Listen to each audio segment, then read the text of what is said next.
नमस्कार दोस्तों, आप सभी देशवासियों का मैं संजय सिंह राणा, राष्ट्रीय अध्यक्ष भारतीय सर्वधर्म पार्टी, अपने इस ऑफिशियल प्रोग्राम में हार्दिक स्वागत और अभिनंदन करता हूं। दोस्तों, आज हम बात करेंगे, आपसे जानना चाहेंगे कि आज जो कुछ हमारे देश में हो रहा है, क्या वह लोकतंत्र के लिए अनुकूल है? क्या उससे आपको हमारे देश में लोकतांत्रिक व्यवस्था का संदेश मिल रहा है? इसी पर आज हम चर्चा करेंगे। जैसा कि हम देख रहे हैं, हमारे देश की सत्ताधारी पार्टी, हमारे देश की एवं देश के अन्य राज्यों की सत्ताधारी पार्टी और विपक्षी पार्टियां क्या देश के लोकतंत्र को मजबूत बनाने के लिए अपने कर्तव्यों का निर्वहन कर रही हैं? और अगर नहीं कर रही हैं तो क्या हमारे देश का आम नागरिक, जिसका यह कर्तव्य है कि अपने देश की रक्षा के लिए, अपने देश की स्वतंत्रता और अखंडता के लिए, उसकी संप्रभुता को बनाए रखने के लिए अपने कर्तव्यों का निर्वहन करना चाहिए, उसे अगर कोई गलत हो रहा है, अनियमितता का आभास हो रहा है, तो देश के हर नागरिक को आवाज़ उठाना चाहिए। लेकिन कुछ वर्षों के दौरान हमें देखने को मिल रहा है कि हमारे देश में लोकतंत्र केवल नाम मात्र का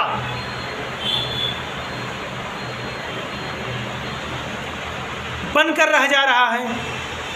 हम अपने संवैधानिक अधिकारों की आवाज़ नहीं उठा सकते। अगर हम गरीब हैं, लाचार हैं, मजबूर हैं, मजलूम हैं, तो हमें अच्छी शिक्षा नहीं मिलती है, हमें अच्छी चिकित्सा नहीं मिलती है, हमें न्याय नहीं मिलता है, हमें रोजगार नहीं मिलता है, क्योंकि आजकल नौकरियां तो पैसों से खरीदी जाती हैं।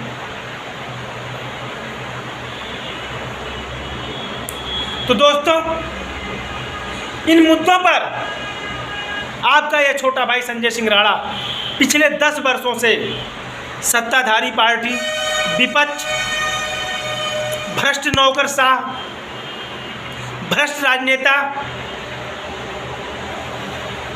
और भ्रष्ट प्रशासनिक व्यवस्था से खुलकर लड़ रहा है और उनसे सवाल पे सवाल पूछता चला आ रहा है। परंतु अफसोस,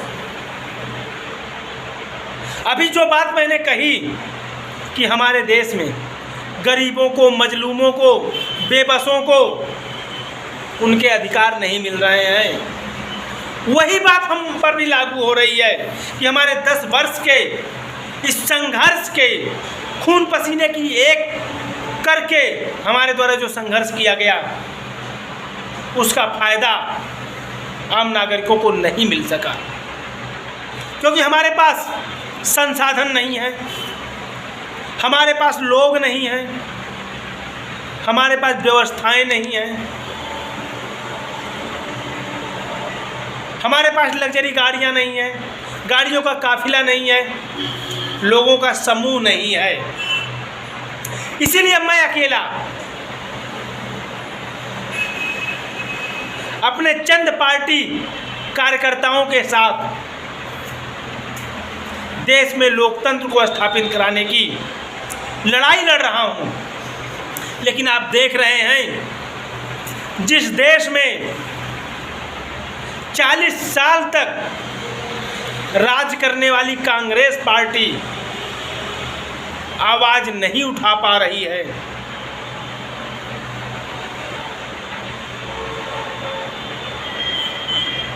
वहां मुझ जैसे नाम मात्र के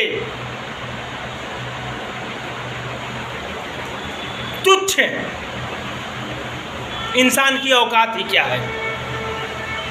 इसलिए मेरे दोस्तों, मैं बार बार आपसे कह रहा हूँ कि अगर आप में आवाज़ उठाने का जज्बा तो है, किंतु अगर आप आगे नहीं चलना चाहते हैं तो आपका यह छोटा भाई संजय सिंह राणा आपके साथ है। आप हमारा साथ दीजिए, मैं आपकी आवाज़ को उठाऊंगा। आप हमारे हाथों को मजबूत करिए, क्योंकि मेरा उद्देश्य राज करना नहीं, शासन करना नहीं, सत्ता सुख भोगना नहीं। मेरा उद्देश्य है अपनी आने वाली पीढ़ी के बच्चों के भविष्य को लेकर के उन्हें मुफ्त शिक्षा, मुफ्त चिकित्सा, मुफ्त न्याय और रोजगार को उपलब्ध कराना, सांप्रदायिकता की भावना को समाप्त कर आपसी प्रेम सौहार्द की भावना को उत्पन्न करना।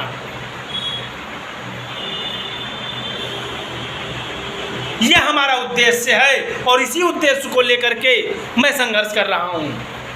और आप जानते हैं सच कड़वा होता है, तो सच के रास्ते पर मैं चल रहा हूँ। इसलिए हमारा रास्ता पथरीला है, नुकटीला है। हर आदमी इस पर चलने को तैयार नहीं है, क्योंकि आज सभी को अपना निजी स्वार्थ साधना होता है। सर्वप्रथम यही होता है, मेरा फायदा क्या होगा। यही प्रश्न हर व्यक्ति पहले करता है।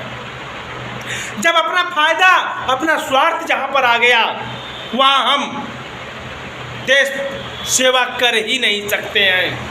अगर अपना स्वार्थ, अपना फायदा हमारे भगत सिंह ने देखा होता, चंद्रशेखर आज़ाद जी ने देखा होगा, महात्मा गांधी ने देखा होता, हमारे अन्य स्वतंत्रता सेनानियों ने देखा होता, जिन्होंने अपना सर्वस्व देश के लिए न्यौछावर कर दिया कि हमारे आने वाली पीढ़ी, उन्होंने सोचा कि हमारे आने वाली पीढ़ी यानी हम स्वतंत्र भारत में खुली सांस ले सकें।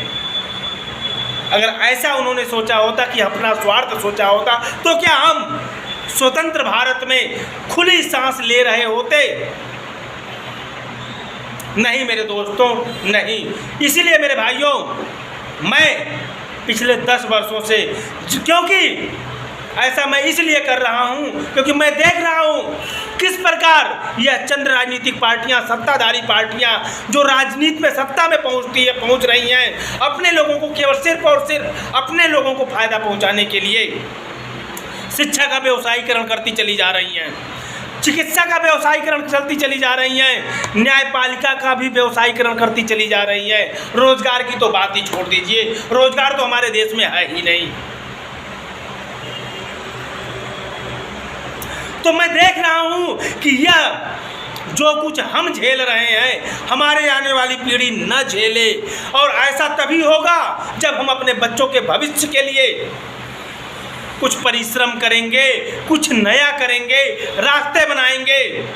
अगर हम अपने बच्चों को रहने के लिए मकान बनाएंगे, तभी हमारे बच्चे उस मकान में रहेंगे। और नहीं बनाएंगे, सिर्फ अपना देखेंगे कि हमारे बच्चे आएंगे तो अपना मकान बनाएंगे, तो उस मकान में वो नहीं रह सकते। वो अपने बच्चों के बारे में फिर सोचेंगे। तो यही कारण है मेरे दोस्तों, आपका यह छोटा भाई अपने लिए नहीं, अपनी आने वाली पीढ़ी के उज्जवल भविष्य के लिए उन्हें मुफ्त शिक्षा मुहैया कराने के लिए संघर्ष कर रहा है। क्योंकि आने वाला समय, जब आज हम अपने बच्चों को शिक्षा दिलाने में, अच्छी गुणवत्तापूर्ण शिक्षा मुहैया कराने में लाचार हैं, क्योंकि शिक्षा का जिस प्रकार व्यवसायीकरण हुआ है, वह बड़ी बड़ी ऊंची ऊंची बिल्डिंगों में अच्छी शिक्षा कैद हो गई है। हमारे और आपके हिस्से में क्या आ रहा है? 2 दूना 5 आ रहा है। तो ऐसी शिक्षा से क्या हम अपने बच्चों को डॉक्टर, इंजीनियर, IAS, IPS बनते हुए देख सकते हैं? कदापि नहीं। और यही हो रहा है। और आप देख रहे हैं चंद पूंजीपतियों के बच्चे, नौकरशाहों के बच्चे, नेताओं के बच्चे विदेशों से अच्छी शिक्षा ग्रहण करके आ रहे हैं। अपने देश में उन्हें बड़ी बड़ी DPS, La Martiniere, cathedral, CMES, LPS जैसे स्कूलों में उन्हें अच्छी शिक्षा मुहैया हो रही है, जिसकी फीस लाखों में है। और अन्य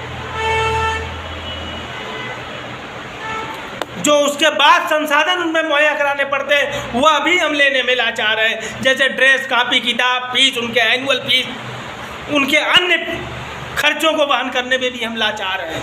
इसलिए हम अपने बच्चों को वहाँ पढ़ाने की सोच भी नहीं सकते। इसीलिए मेरे दोस्तों, मैं जानता हूँ कि अपनी लड़ाई मुझे स्वयं लड़नी है, कोई दूसरा नहीं आएगा।